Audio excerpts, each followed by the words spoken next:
子夜时分，凤阁城城东的一条巷子里，张宅的大门被人扣起，声音急促有力，听着叫人心慌。张宅的门房将府门打开了一条缝，眯起一只眼睛往外看，却什么也没有看见。他砰的一声将门关上，敲门的声音却又响了起来。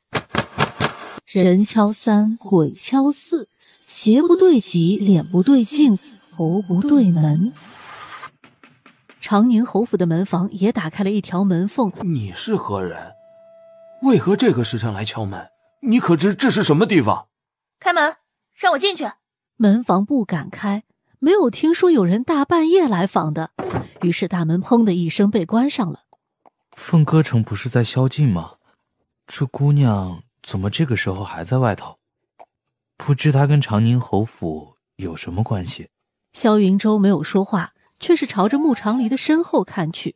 他胯下的马忽然开始打颤，任他如何拉缰绳，那马都在步步后退，头也低了下来，好像看到了很恐怖的事情。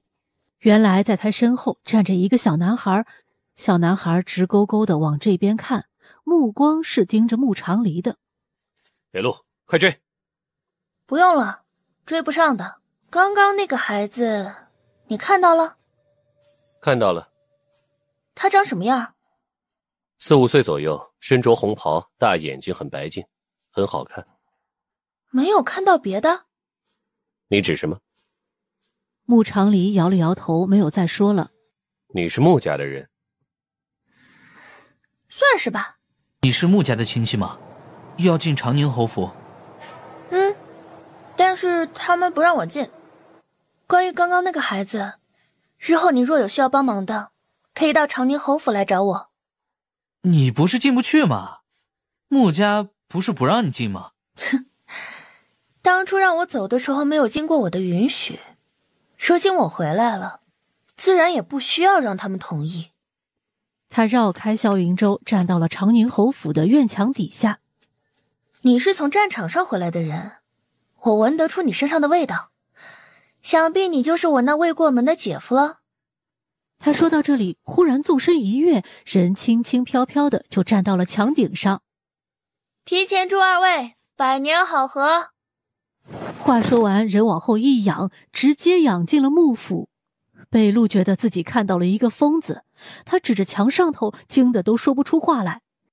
哪儿来的未过门的姐夫？胡言乱语。哦，殿下说的是，哪儿来的姐夫？咱们回京就是为了退婚的。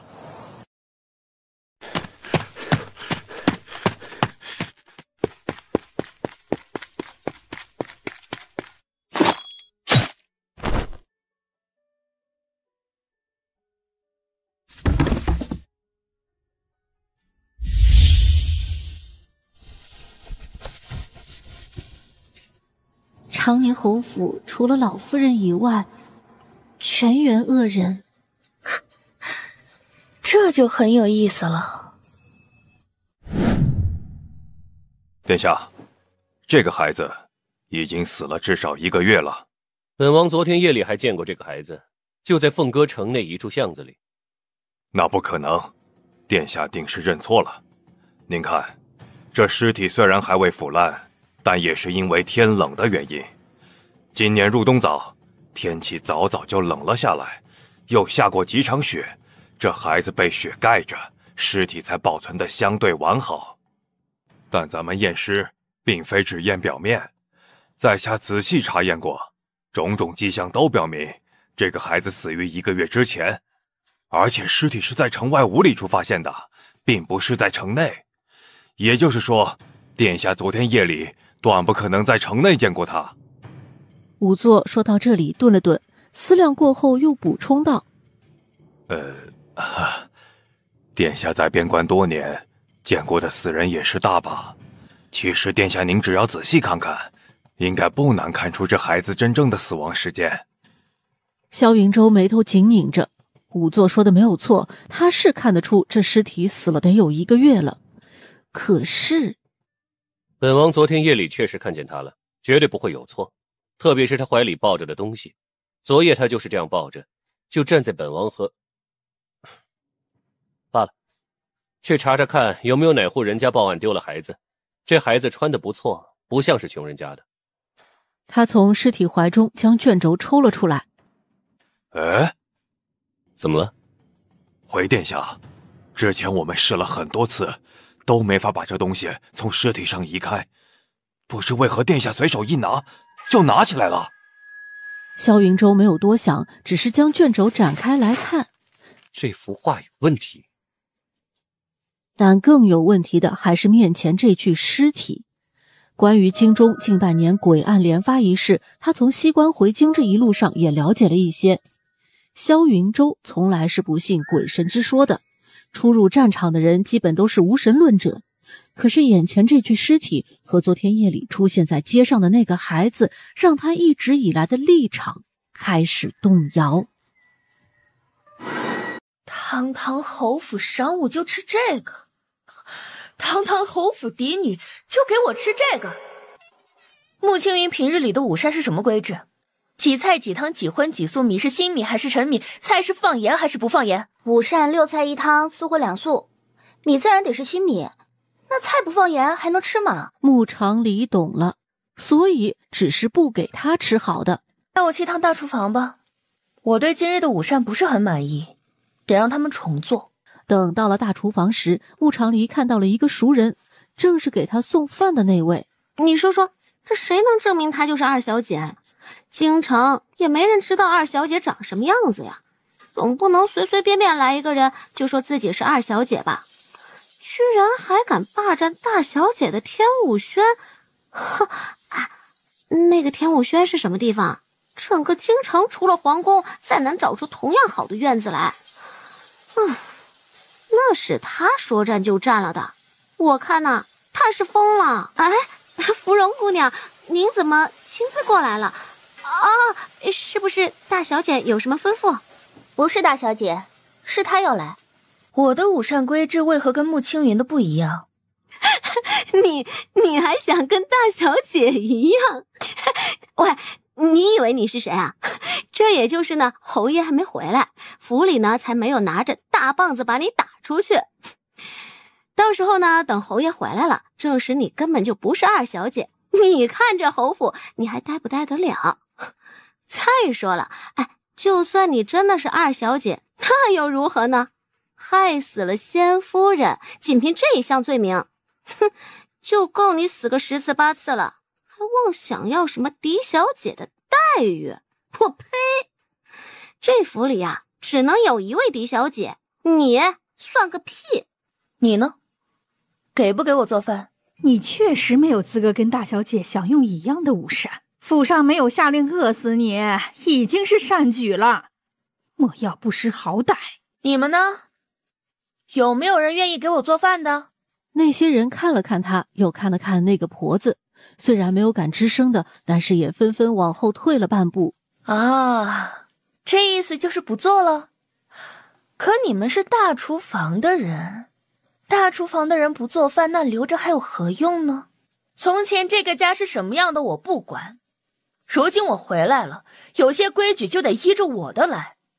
既然家里的大厨房不能给我做饭吃，那就谁都不要吃了。一家人嘛，有福就该同享。他开始在大厨房里转悠，很快就相中了灶坑里的一根烧了一半的木柴。他将木柴捡了出来，直接放了一把火，把大厨房给点了。快跑啊！快跑！再不跑就要被烧死了！所有人都跑了出去。很快穆长礼也出来了，但是大厨房没了。杀人偿命，这是因果。所有人都吓傻了。我这个人呢，一向恩怨分明。那个丫鬟以下犯上不给我正经饭菜吃，还在背后讲究我就要处罚他。当然，若论这个，他罪不至死，但他手里握了人命。这座府里很多人手里都握了人命，你回去跟他们说，因果循环，报应不爽，善有善报，恶有恶报，不是不报，时候未到，时候一到，一切全报。老夫人那边已经派人往平县去了，应该是为了堵平县人的嘴。毕竟一个姑娘家一个人跑出来，谁也不知道途中发生过什么。万一有人嚼舌根子，那说的话可就不好听了。不是说人已经做掉了吗？传消息回来的人说，发现二小姐从平县跑了之后，就一路追了上去。当时下了死手，直接将人打下了山崖。那山崖很高，常有野兽出没，掉下去定然尸骨无存。而且打落山崖之前，还被淬了毒的刀划伤了手臂，按说万无一失。万无一失？那睡在天武轩的是个什么东西？他是谁啊？次日天刚亮，穆江棉又去上朝了。府里下人端了早膳来给穆长黎，不但饭菜像样，来送饭的丫鬟也懂事知礼。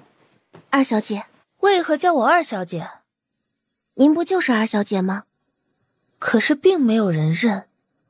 早晚都是要认的。多谢二小姐处置了杀人凶手，奴婢给二小姐磕头了。死在那个大丫鬟手里的是你什么人啊？死在她手里的是我的姐姐，但是府里没有人知道我们是亲姐妹。去年6月，我们被卖进长宁侯府，人牙子嘱咐我们不要把是亲姐妹的事情说出来。京城官邸里水太深了，一个不小心出了错，很有可能祸及对方。我们牢记人牙子的话，这才让我免遭一难。杀人的是大夫人院子里的丫鬟，心狠手辣，专门为大夫人处理这些事情的。你的姐姐犯了什么错？没犯错，只是听到了些不该听到的事情。可是姐姐没有把听到了什么说出来。她说主子的事少知道一点就能多活一天。她早有预感自己可能活不成了。果然第2天就传来了她的死讯，说是雪天地滑，摔了一跤，碰巧磕到了头。可是姐姐尸体被抬走的那天，我看到她嘴角带着黑血，分明是中毒。小丫鬟说完这些，又冲着穆长黎磕了几个头，然后起身，头也没回的走了。今日穆江棉回来的早，回府之后立即将穆长黎叫到了百花堂。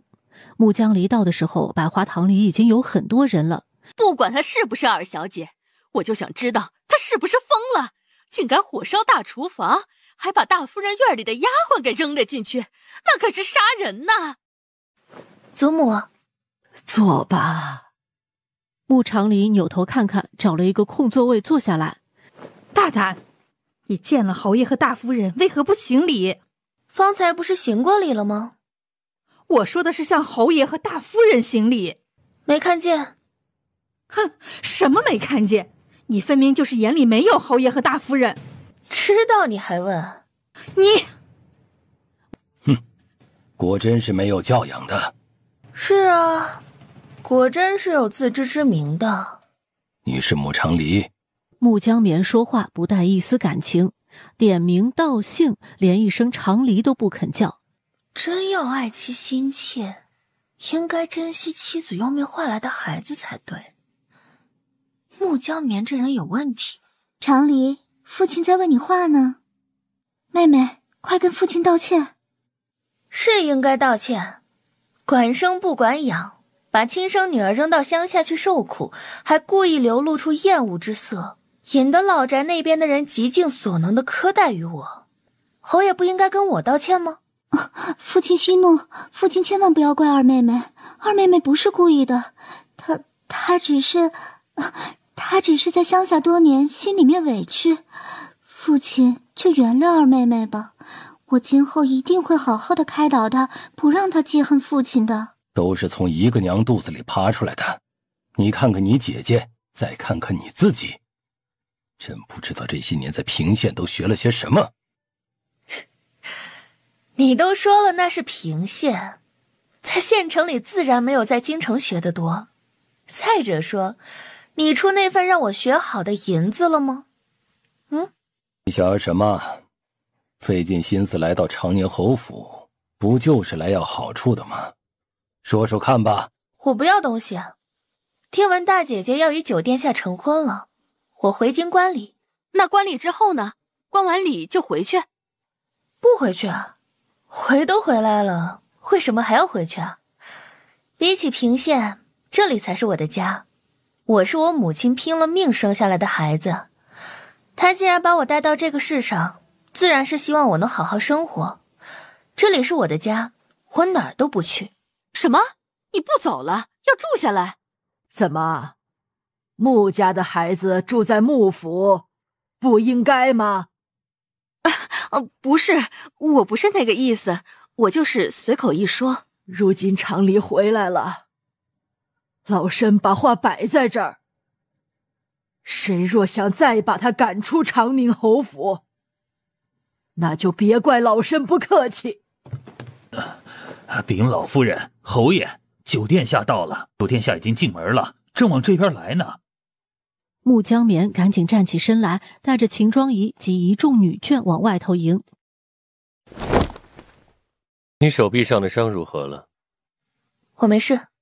九殿下在大理寺可还适应？本王若不适应，侯爷能帮本王调动调动？殿下说笑了，殿下说笑了。是你先跟本王说笑的。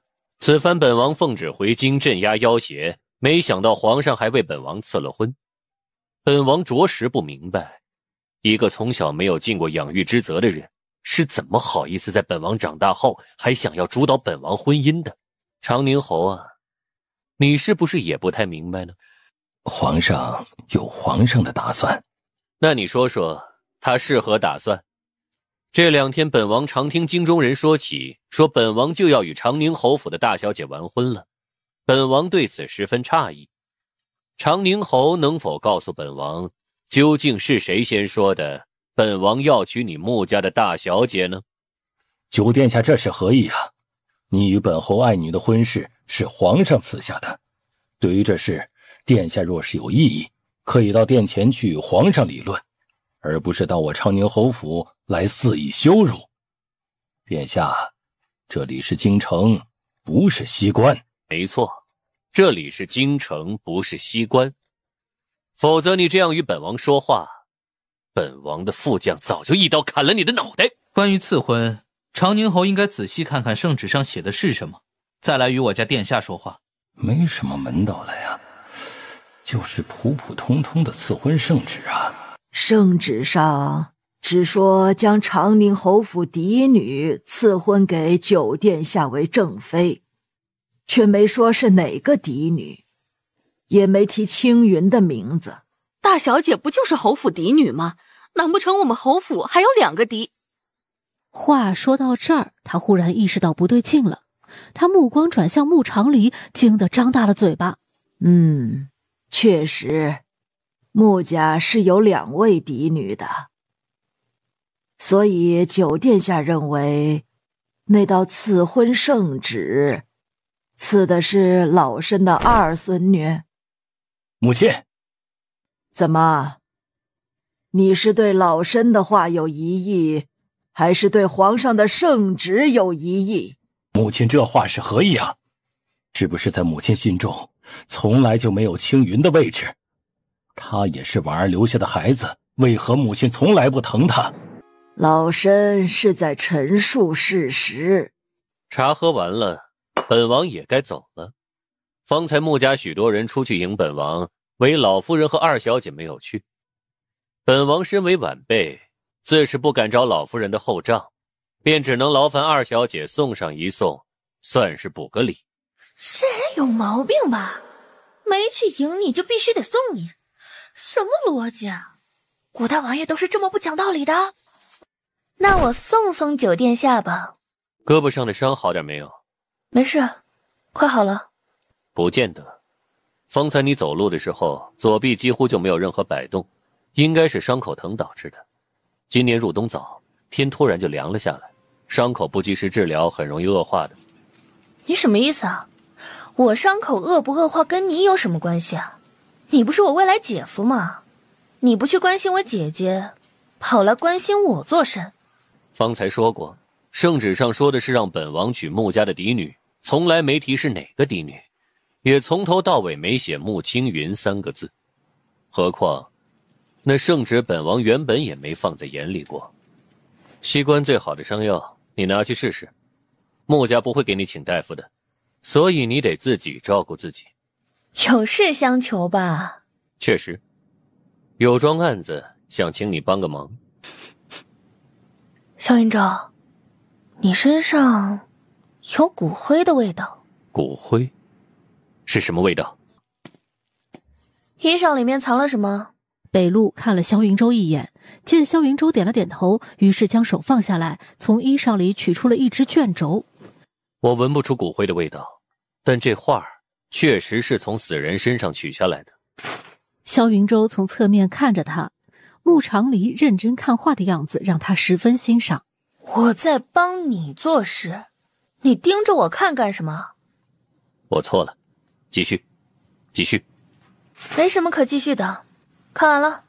画的颜料里掺了骨灰，是人的骨灰，所以刚刚我说闻到了骨灰的味道，就来自它。掺了人的骨灰？这是一桩案子，我之所以把画带回来，是因为这桩案子与你我多多少少有一些渊源。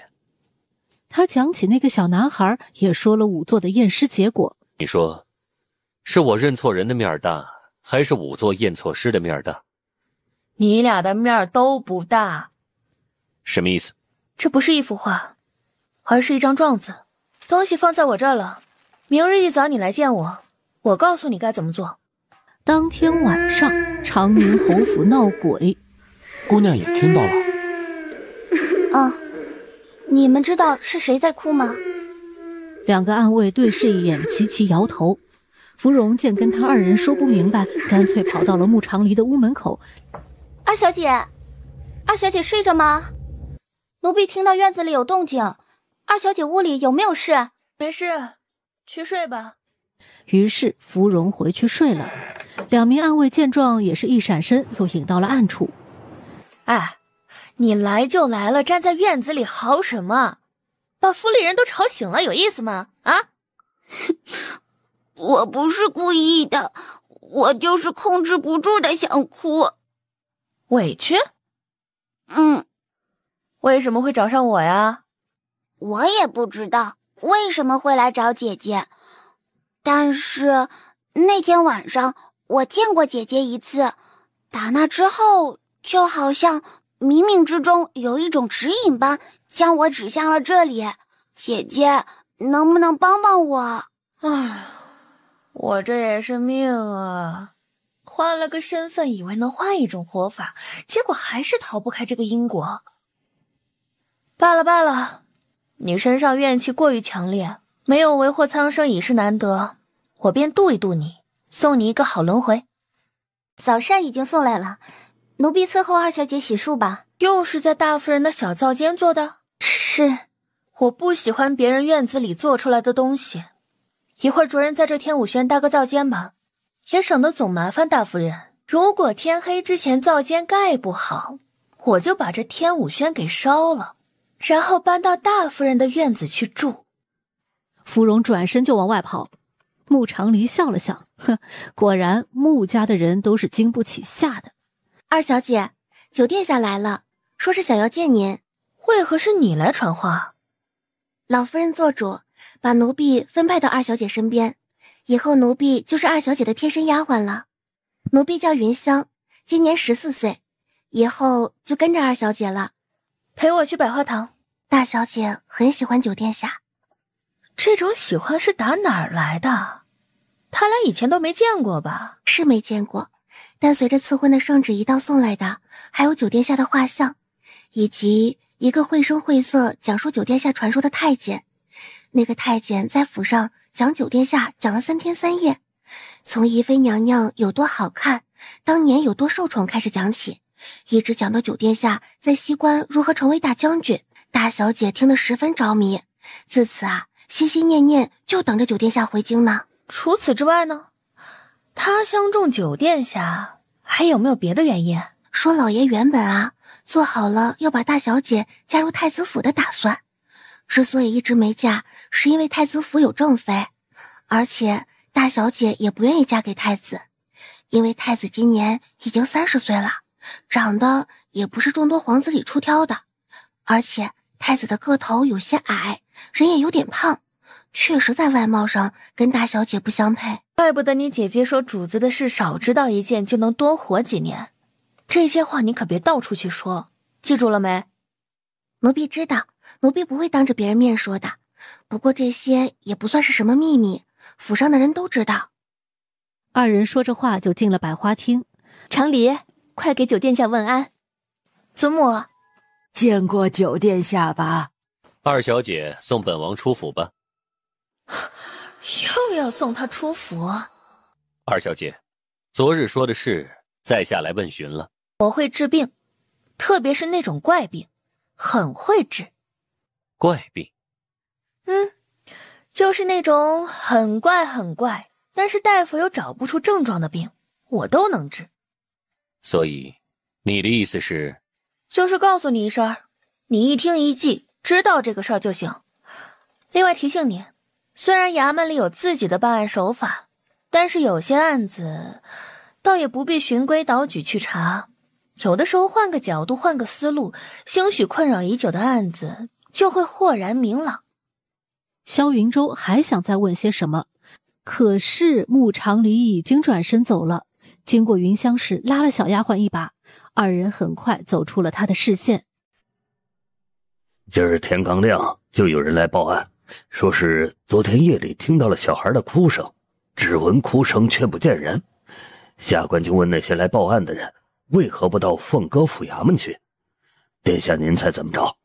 那些人说凤阁府衙门也去了，排队的人实在太多了。意思就是昨天夜里有很多人都听到了哭声，所以今日一早就不约而同到衙门去报案了。是，其实下官昨夜也有听到孩子的哭声，声音不大，离得也很远。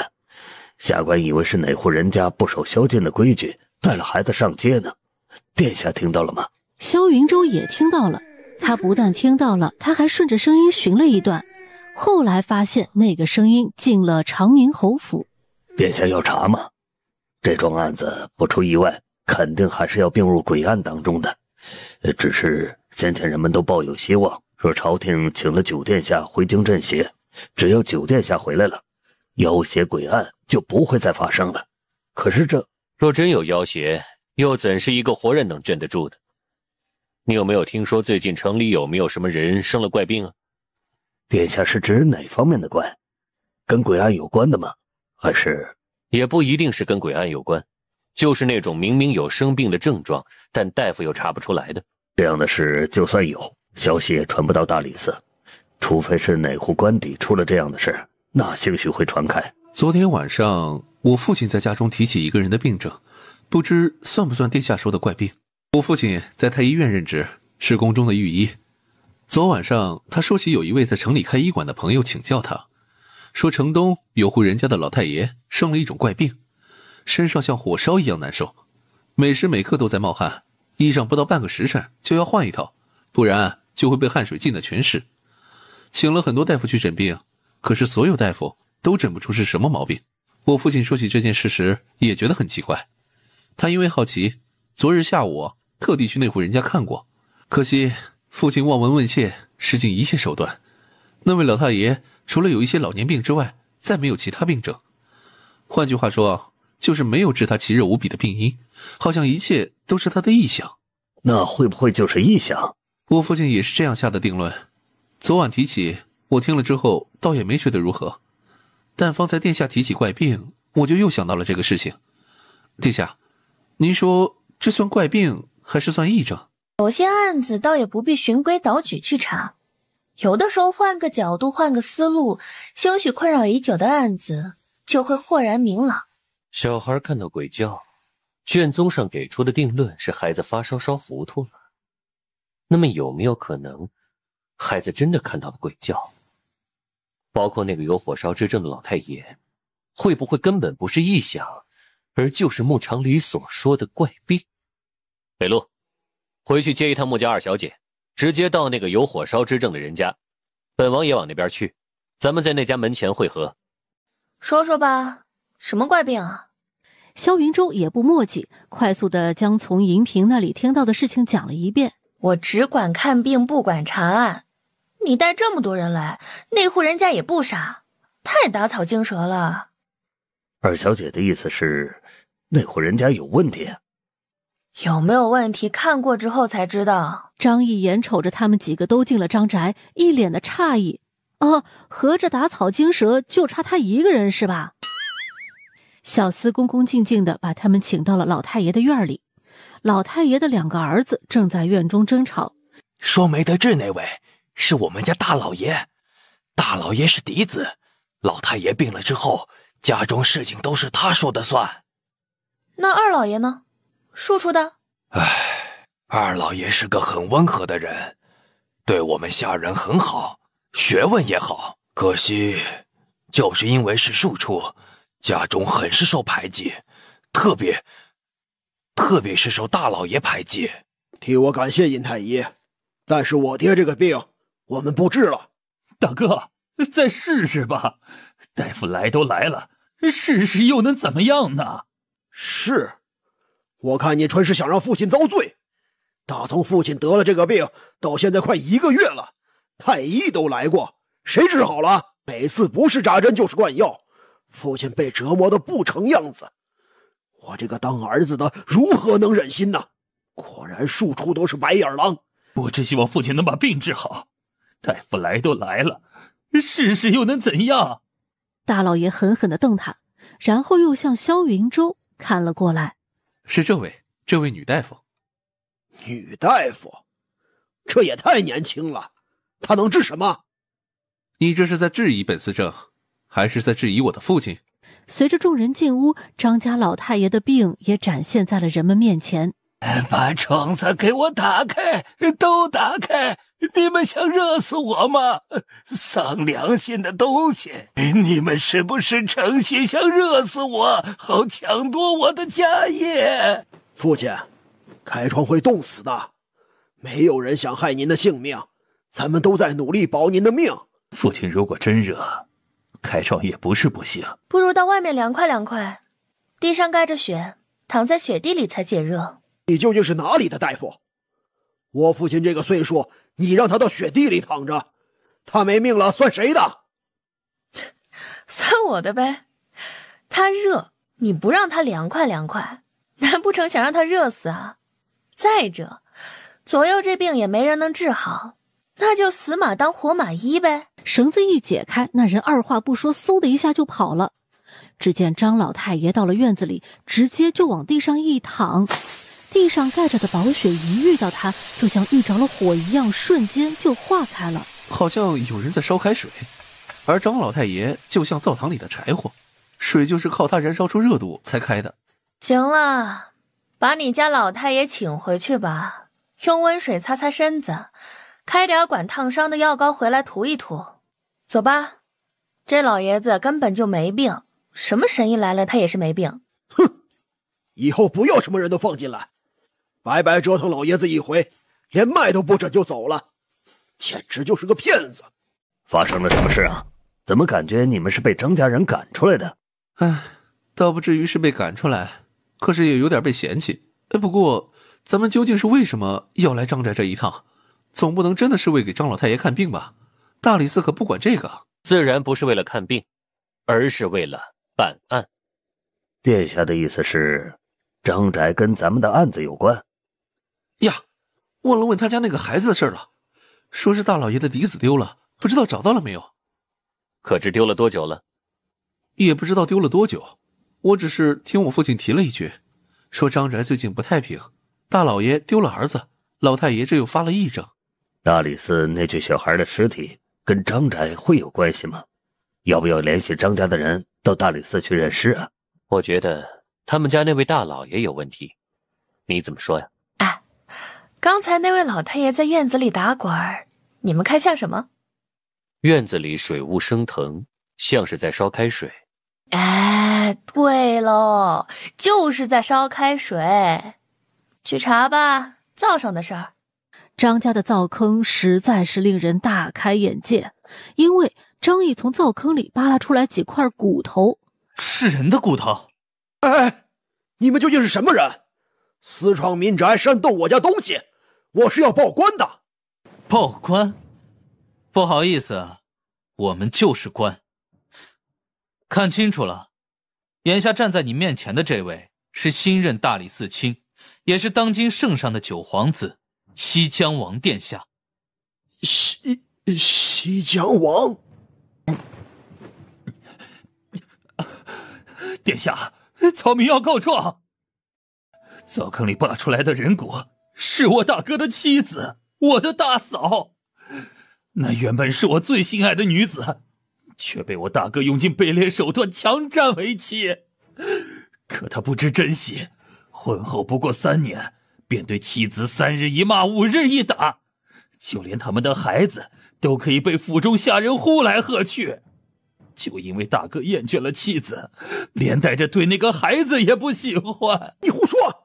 我没有杀过人，你休得胡言！我没胡说，你强娶了元双，却又不好好待她，宠妾灭妻，为了扶小妾上位，为了让小妾的孩子成为府中唯一的嫡出，你竟将元双狠心杀害。杀人之后，你害怕抛尸被人发现，就将他大卸8块，扔到灶坑里烧火。听说你们家丢过一个孩子？那是我的侄子，大哥跟元双的孩子。他没丢，他是死了。可原本他不该死的，是我害了他，都是我害了他呀！自从他入府，多次冲撞正室夫人，日日撺掇大哥扶他上位，编造谣言坏元双名声，终日不停地挑拨离间。终于，大哥在他的迷惑下，对元双下手了。我没有，我只是一个庶子。亲娘早死了，爹爹不疼我，兄长处处看不上我，我还得在这个家里讨生活。我没有办法光明正大的给元双报仇，但我会作画。我偷偷取了灶坑里元双的骨灰，融入了颜料，画了一幅状子。我胆子小，不敢忤逆兄长，只能把画交给小侄子，让他抱着去衙门，希望官府能够有所察觉，继而替元双报仇。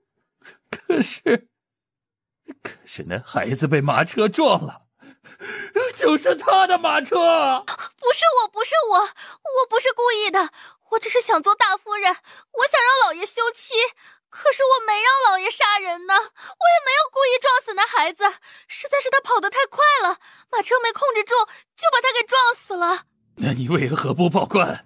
你的马车撞死了人，为什么不报官？我不敢，我害怕，我不是故意的，我只是害怕。你撒谎，你就是故意想要撞死他，你还把他带到城外去抛尸，就连元双的死你也有份儿。大理寺的官差把手里的杀威棒砰砰在地上杵，几下功夫，那个小妾的精神就崩溃了，全招了。孩子刚被撞倒时其实还是有气的，但后来被抛尸在城外，活生生给冻死了。那小妾看到孩子怀里抱着的卷轴，想要取出来，但是无奈孩子抱得实在是太紧，再加上路上有人经过，她吓得不敢再逗留，只能匆匆将孩子推到了枯枝里，坐着马车回了城。整个案子办得干干净净，没有任何令人质疑之处。可是真的没有令人质疑之处吗？参与办案的人都明白，其实是有的。比如说，那男孩怀里抱着的卷轴，为何谁都取不下来，偏偏九殿下能够取下来？再比如说，张家老太爷的火烧之症，为何案子破了之后，症状就自行消失了？火烧之症对应烧过尸体的灶坑，两者发生在一家里，当真只是巧合吗？其实赐婚的圣旨上从来没提穆大小姐的名字，先前是误会了。哎，能不能把从张家灶坑里扒出来的人骨，还有那小孩的尸体给我？给你的伤药用过了吗？你怎么总纠结我的胳膊啊？你帮我办了一桩案子，我医好你的胳膊。交易？可惜你的伤药不好用。一道狰狞的伤口落进了萧云舟眼底，看得他直蹙眉。怎么回事？给我看看。你这伤口太深，再不医治啊，手臂就废掉了。没你说的那么严重，这伤除了疼一点，倒也没什么太大的事。只是疼一点。年纪轻轻的女孩子受这么重的伤，却一点都不放在心上。穆长离啊，你越是不心疼自己，就越是没有人心疼你啊。怎么，我心疼我自己，别人就也会跟着一起心疼我啦？开什么玩笑！萧云舟，你也在西关那么多年，你心疼过自己吗？啊，别人心疼过你吗？你冲进战场的时候，有人担心你会不会回来吗？自然是有人担心我会不会回来的。我的副将，我的随从，我的部下，他们都在担心我。我不是那个意思。哎，没事儿，早就习惯了。伤药用过了，那药是西关的军医调配的，十分好用。但是对我没有效果，我确实涂过了，可还是这样。不过也没什么关系，我心里有数，我知道怎么能让它好起来。你说说看，或许我可以帮你。你帮不了，能不能让我把尸体和人骨带走啊？那孩子是张家的，虽然父亲被打入死牢，但家里还有祖父在。按说尸体应该交还张家，由他们安葬。至于人骨，张家的二老爷今早还来过，想领回去。我想要，张家人不会管他的，不然丢了1个多月，早就该报官了。那二老爷纵是有心策划了一张诉状，可在孩子遇害之后也没有去报官，可见不是个能拿得起事儿的。萧云舟，你就当做好事儿，把他们给我，我去替他们了一了尘缘，再送他们一个好轮回，行吗？何意？这辈子过得太苦的人，下一世理应过得好一些。城外10里玉带河边，凤尾松下。穆长离认为这个地方风水很好。差个10杯，今日来不及了。一个是横死，一个属于夭折，这杯不立也罢。能记住他们的，会一直记在心里，不拘于形式；记不住他们的，即便立了碑，也不会前来祭奠。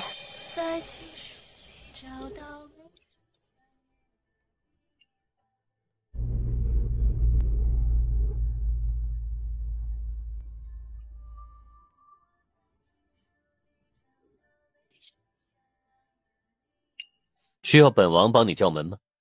如果幕府不给你开门，本王可以帮你。帮我干什么？把这扇大门劈开吗？用不着，真想破门而入，我自己也行。不过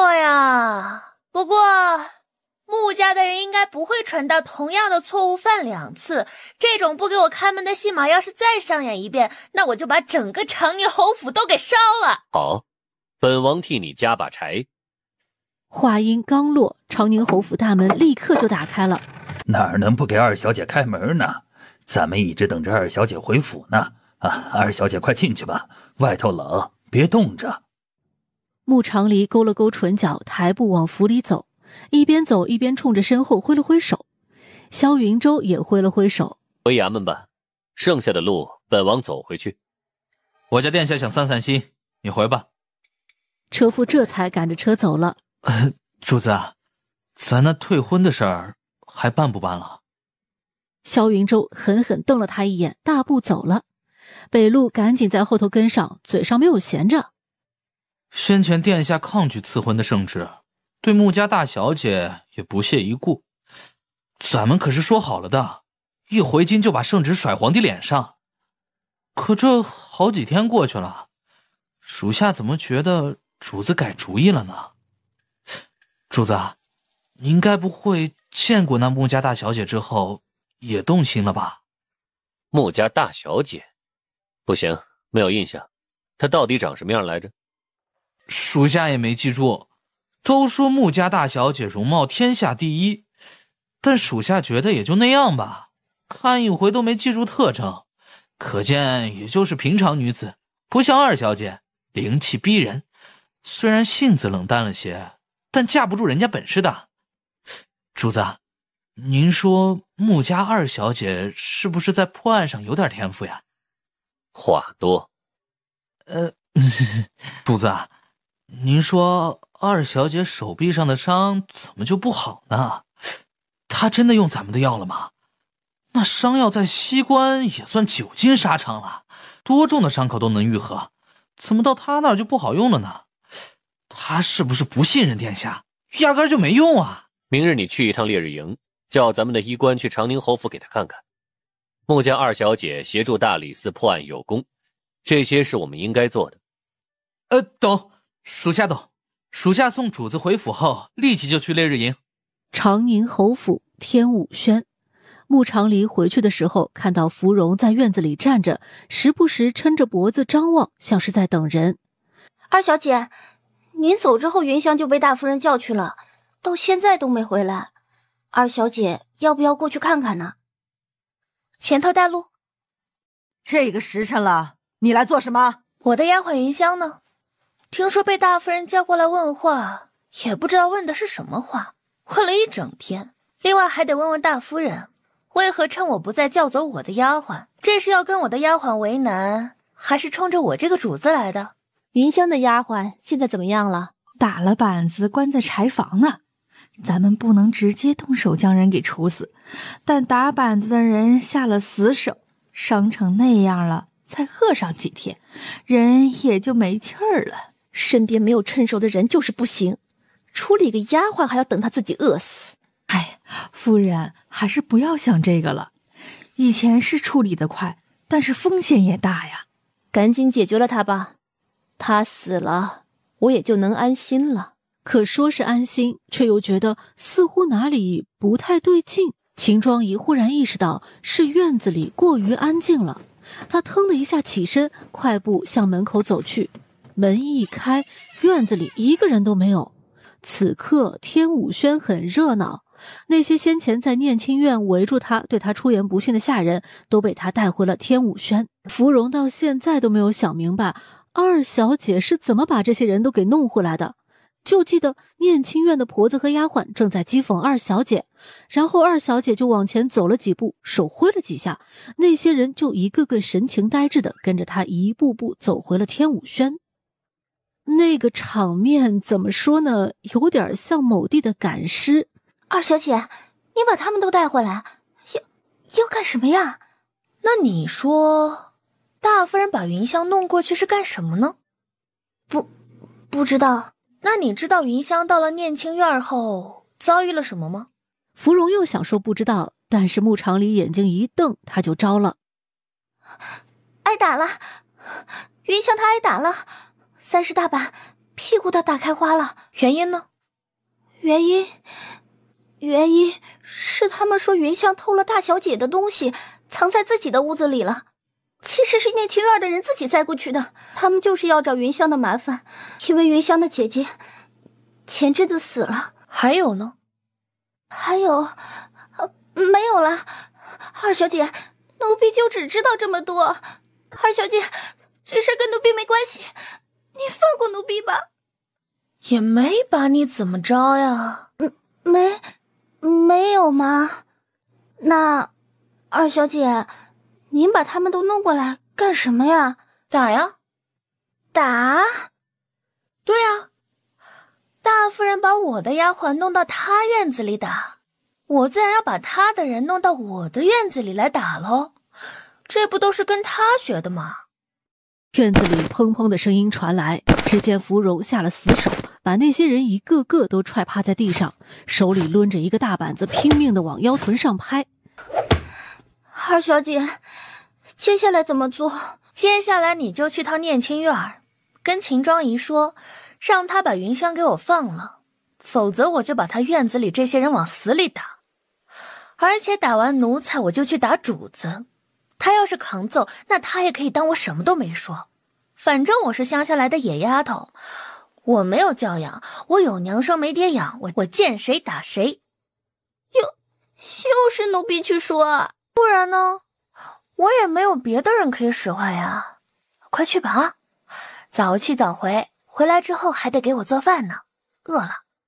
哎，对了，天武轩的灶台搭起来了吗？啊，搭好了，改造了厢房边上的一间屋子，已经可以用了。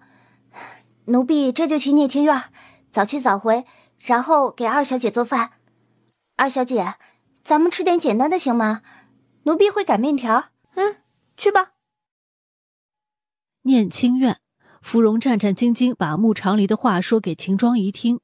秦庄仪听了之后勃然大怒，他打定主意要跟穆长黎杠到底，不但要把自己院里的奴才给要回来，云香也必须得死。下去吧，我再想想。芙蓉松了一口气，赶紧退出屋子。你说这事儿怎么办？不如这样，老奴再去审审云香，旁敲侧击的仔细分辨他到底知不知道那件事情。如果知道呢，那说什么也要把人给做掉；如果不知道，咱们也没有必要跟二小姐硬来呀。芙蓉说的对，她就是个野丫头，没有教养，行事也没有章法。听说啊，她帮九殿下办了一桩案子，怕是真闹出什么事儿来，这九殿下欠她这个人情，也要替她多说几句好话的。夫人，您占不着便宜。罢了，就按你说的做吧，一定要仔细审清楚，绝不能有任何纰漏。兰花院，崔妈妈也在跟老夫人说着这边的事情。老夫人，要出面帮帮二小姐吗？说起来，云香的丫鬟也是老夫人您做主安排过去的。大夫人这打的不只是二小姐的脸，还有咱们兰花院的脸面。长黎这个孩子看似做事没有章法，没有规矩，但实际上你仔细品品，他做的每一件事都在理上。今日这件事情本就是秦氏挑衅在先，凭什么不让他反抗呢？要依着老身说呀。长黎做得好。老夫人说的是，咱们二小姐确实是好样的，只是老奴担心万一这事儿闹到侯爷那儿去，侯爷本来就不喜欢二小姐，老奴实在是担心二小姐会吃亏。不会的，后宅的事后宅了，要是因为婆子丫鬟的事儿闹到侯爷跟前，那也显得秦氏太没用了。天武轩那边如今也没个可信的人伺候着，今晚你过去吧，陪陪那孩子。是，老奴心里也总惦记二小姐，毕竟当年那么小的一个孩子养在咱们身边，她几乎就是在老奴怀里长大的，怎么可能不心疼？那些人这会儿已经清醒了，结果发现醒了还不如不醒，因为实在是太疼了，又疼又冷，站还站不起来，如同被上了酷刑。钱妈妈，你的屁股都烂了。钱妈妈吓得当场就晕了过去。二小姐有说如何处置吗？说了，可是说还不如不说呢。二小姐说，这些人就让他们在院子里趴着，冻死算他们命不好，冻不死就留着当人质换云香。反正大夫人那边不放云香，二小姐也不放他们。崔妈妈，您说他们会不会都死在天武轩啊？这么多的人都死了，晚上会闹鬼的吧？休要胡说，赶紧把院子打扫干净。不要怕，这件事情不是你的错，大夫人有时身份在先，真要闹起来，怕的人是她。二小姐今晚就好好睡一觉，老奴在天武轩陪您。有老奴在这儿，念清院不敢造次。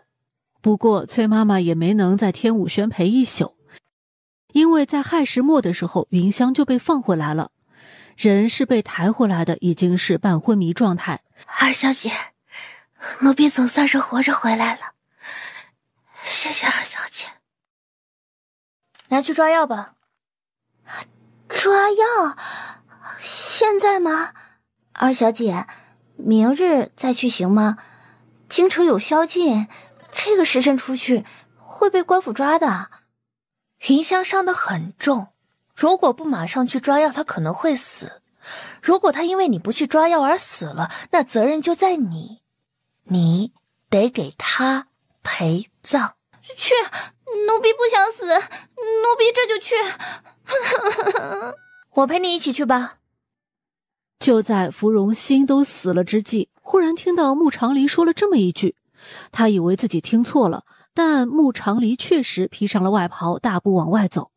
芙蓉赶紧在后头跟上，心里也松了一口气。宵不宵禁的不说，多一个人好歹能够壮胆。二小姐，人还怪好的。二小姐，咱们就这样出府了，那云香怎么办？没有人照顾她了。府里不是有管家吗？再不济还有大小姐和大夫人呢。你去跟他们说，我亲自出门给云香抓药。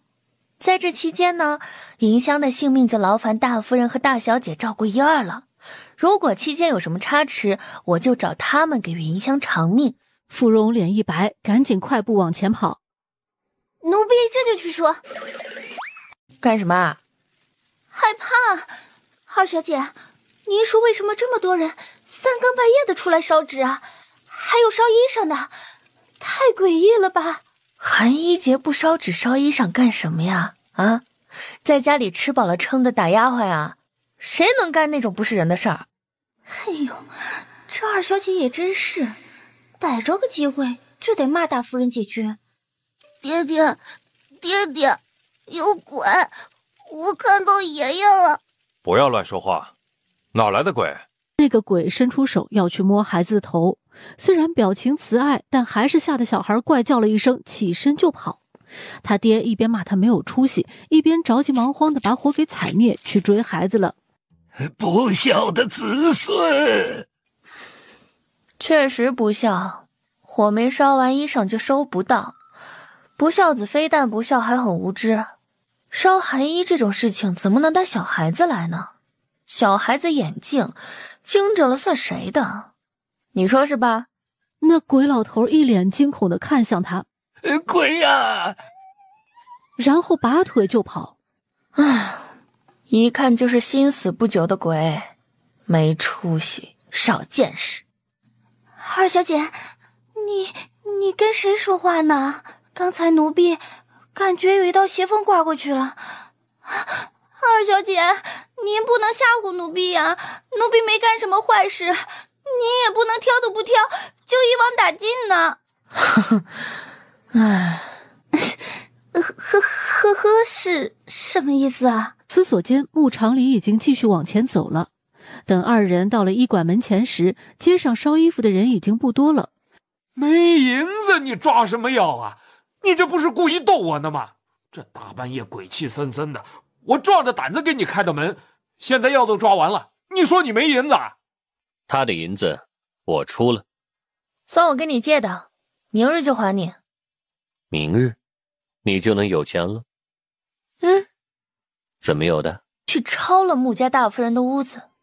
需要帮忙吗？小事儿，不劳烦阁下了啊。好，多少银子？4两半。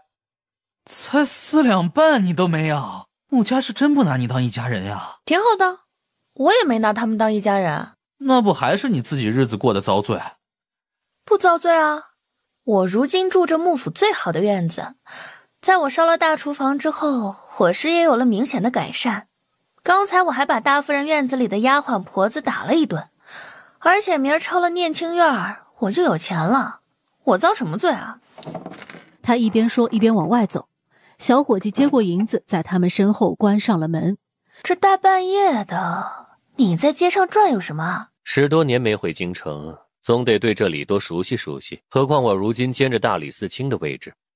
都说京城连发鬼案，我就出来转转看，能不能撞到什么东西。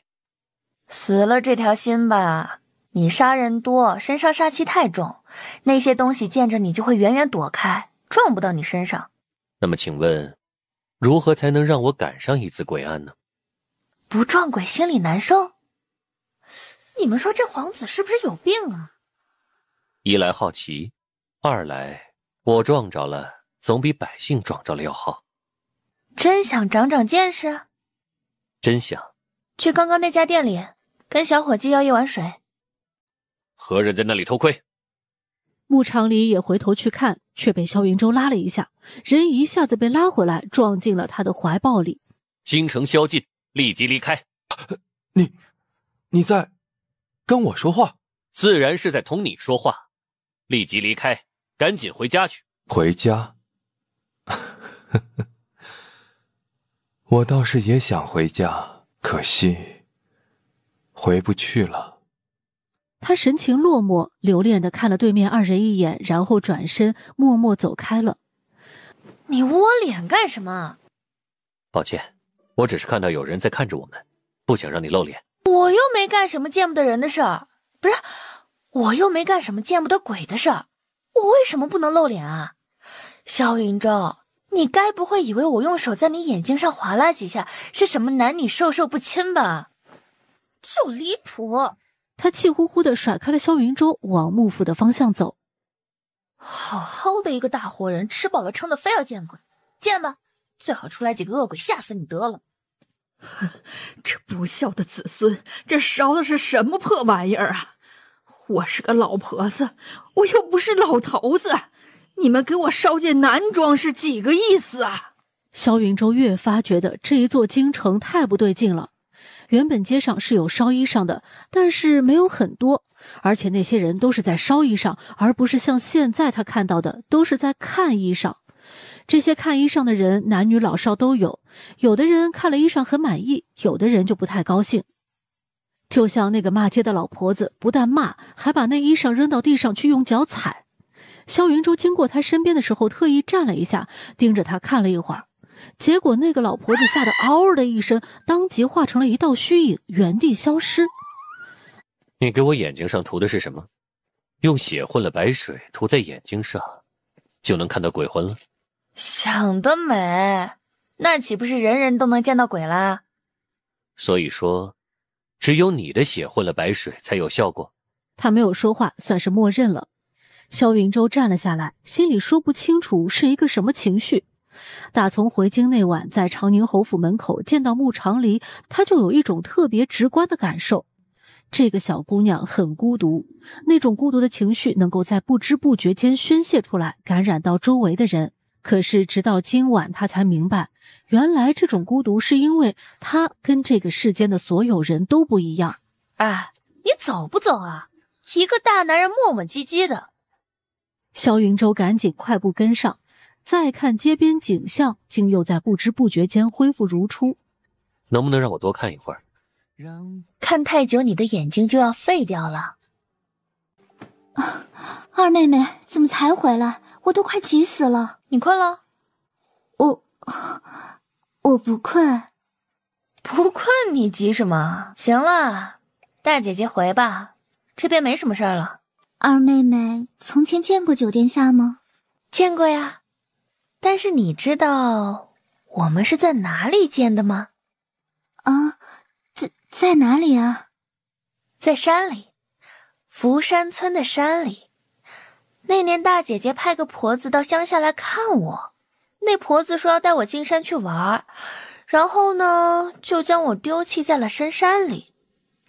哎呦，我那时候又怕又冷，病在了山里，险些死了。但是后来我被一个人救了。姐姐知道那个人是谁吗？穆青云明白了，原来那个人就是九皇子。二妹妹，我是派人去看过你，可是他没有故意将你丢到山上，他只是大小姐，这个时候就不要再替他遮掩了，您不能为了一个奶娘把自己的名声搭进去。住口，不要再说了。她是我的奶娘，我吃她一口奶就要一生记着她的恩。再说，当年确实是我让她去看二妹妹的，虽然我不知道她为什么要那样做，但是她犯了错，我这个做主子的就有责任替她承担。何况现在人都不在了，再说那些有何用？说不说的不都已经说了这么多了吗？把自己撇得一干二净，却把一个死了的婆子扔出来顶包。行了，我亲爱的大姐姐，赶紧走吧，趁我脾气还好，赶紧回去睡觉。万一再说几句，我脾气突然不好了，那可不知道会发生什么。穆长黎到厢房去看云香，吃过药的小丫鬟已经睡了过去。他给云香把了脉，见无大碍，便也放了心，转身回到了自己屋里。芙蓉想了想，一咬牙也跟了进去。二小姐说的都是真的吗？哪句啊？就是每一句。你觉得呢？你也是穆青云身边的人，那个奶娘你见过没有？见过，不过很多年前就死了，听说是病死的，府里派人直接抬走了。具体的奴婢也不知道，但确实是从福山村回来之后生的病。那你觉得他如果不去福山村那一趟，还会不会病死？二小姐，你要说大夫人手段狠毒，奴婢无言以对，但你要说大小姐，奴婢是万万不信的。不信就别废话，滚回去睡觉，记得把云香照顾好，否则明天让你跟云香一起躺着。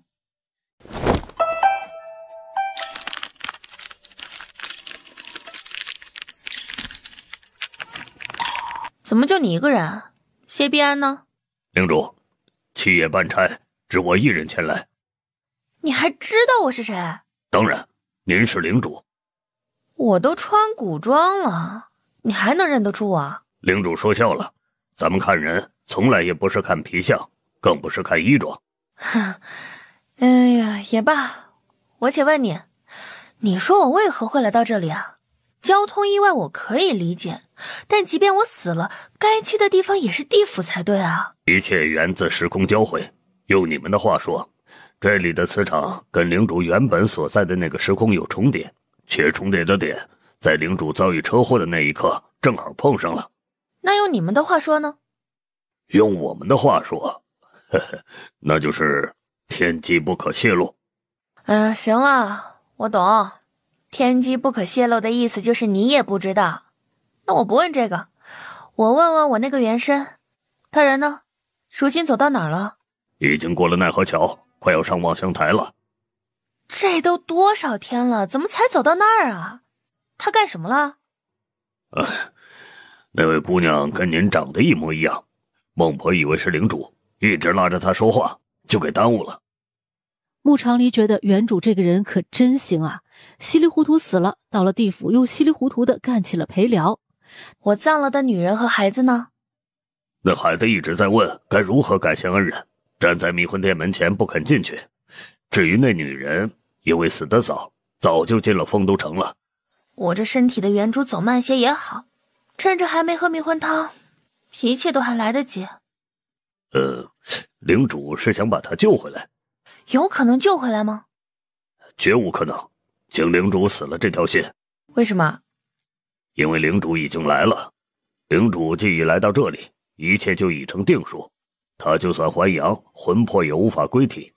如果领主以非常手段强行将他的魂魄召回来，到时候他沾上了阳间的气息，又无可归之体，地府也不会再收他，他就彻底成为了孤魂野鬼了。那能不能想办法把我给送回去啊？不能，领主，既来之则安之。我安什么呀安？我胳膊老疼了啊！要不你想办法把我这伤给治了。在下无能。但凡谢必安在，头一句肯定是关心我的伤。范无赦，你这个情商什么时候能跟谢必安学学？范无赦抿了抿嘴，不说话。算了，我不带他回来，只去跟他说说话，行吗？走吧，领主，带您去见见他。嗨，孟婆婆。领主还是这么调皮，领主要不要来碗汤啊？热乎的。我先去见见那位姑娘，回来再看婆婆啊。我那位原身看过三生石没有？三生石记录着一个人的前世今生，很多心死之人在经过望乡台时都会去看一看三生石。他没看，他只是一直在问能不能见到他的母亲，根本无心管别的，人就在那儿了。我走时刚送他过奈何桥，咱们耽搁了一阵子，这会儿他也走过望乡台了。平常押送心死之人，你都是送到鬼门关了事，怎么这位能让你一直送过奈何桥呀？自然与领主生得一模一样，既遇上了，自然是要多留意几分。穆长黎没有站在原地听他说话，人已经走到了真正的穆家二小姐跟前。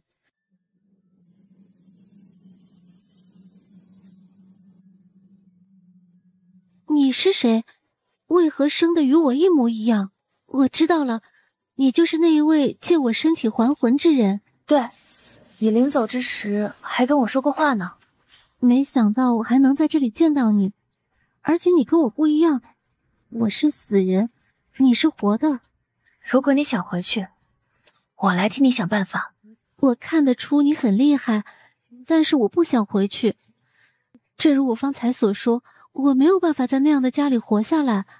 你既已经顶替了我，那今后要继续过下去的就是你自己的日子。只是借尸还魂的话，是不是算我借了你一具身体？我这算对你有恩吧？对，是这个意思。那好，那我求你一件事，你替我做了，咱们之间的恩情就了了。从此以后你不再欠我，我也可以安心的去投胎转世。何事？替我查出杀我母亲的凶手。我之所以执着这件事，是因为我清楚，如果不是因为母亲的死，我这一生也不至于苦成这样。一切罪恶的本源都来自当初杀害我母亲的那个人。帮我找到他，杀了他。好，除此之外，还有别的要求吗？没有了，我于世间了无牵挂。那于阴间呢？听说你一直在找你母亲。你们让我见到我的母亲？查过，投胎转世去了。那是好事。那我无憾了。接下来的路我会自己走。多谢你来看我。他冲着穆长黎扶了扶身，转身继续朝前走。一路上都有引路的阴使。望乡台的下一站就是迷魂殿了。入了迷魂殿，喝了迷魂汤，还魂于阳间就再无可能。领主，走吧，还有个孩子等着见您呢。你去把那小孩带过来，我在这里见见他。范无赦很听话，快步离开。没过一会儿，就带着那个红衣男孩走了过来。姐姐，过来。听说你不肯入迷魂殿，是因为想见我？想再谢姐姐一次，断了因果，才好喝下迷魂汤，与前世一刀两断。心中还有恨吗？恨不恨你的父亲？恨，但是已经没有意义了。下辈子我跟他再也没有关系，只要想到这个，我就会很开心。可是姐姐，下辈子我还想跟娘亲在一起。那就要看你们下辈子还有没有母子缘分。一会儿你入了迷魂殿，喝了迷魂汤，就可以进入丰都城。那边有10殿阎王，会有阴差告诉你到哪一殿接受审判。审判过后呢，方可决定进哪一道轮回。你的母亲亦是如此。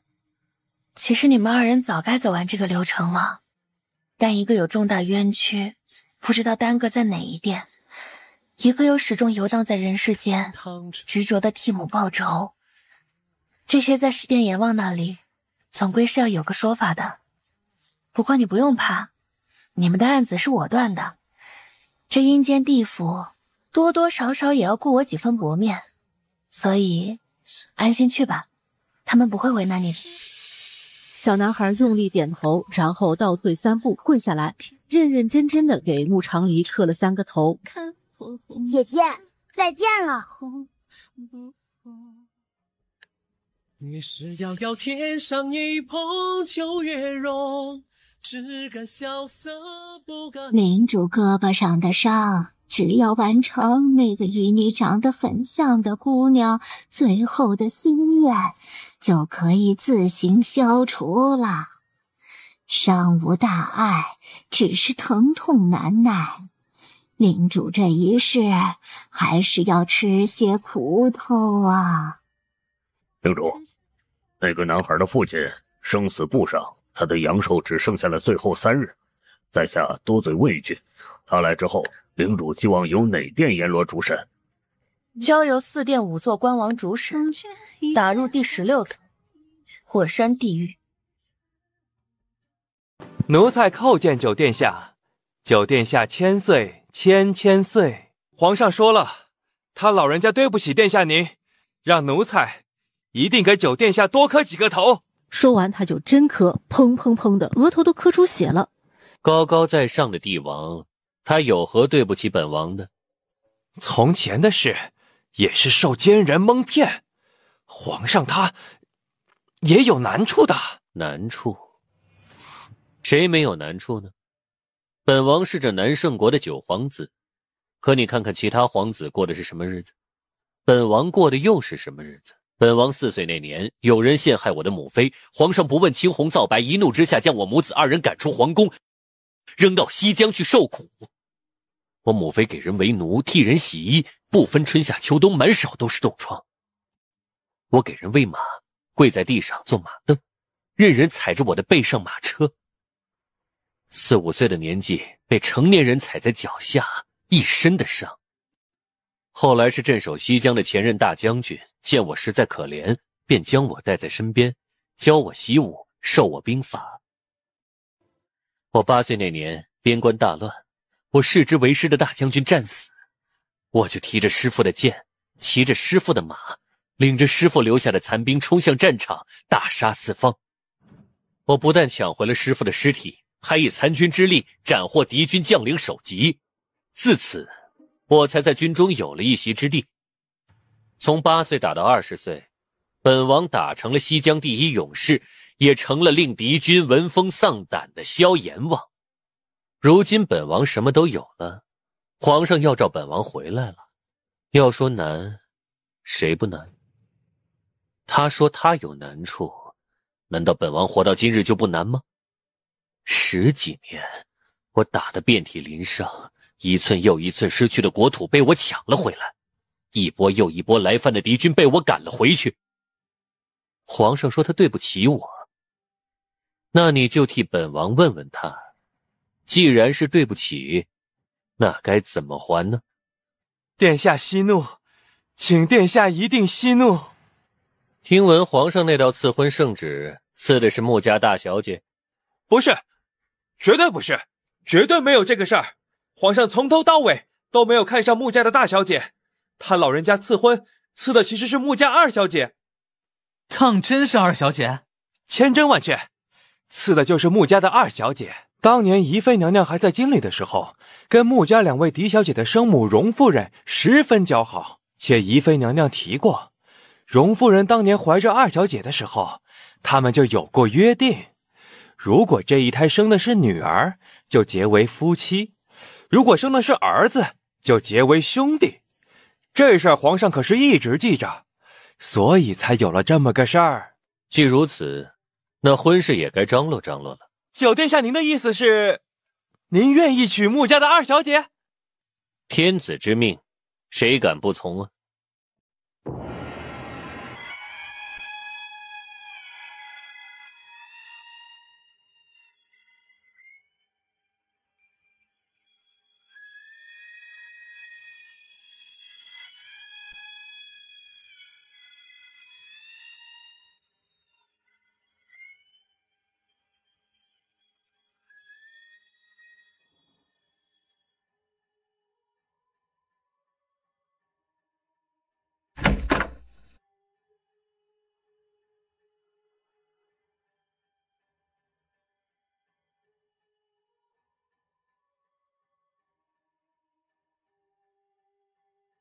府尹大人今年40几了？42了。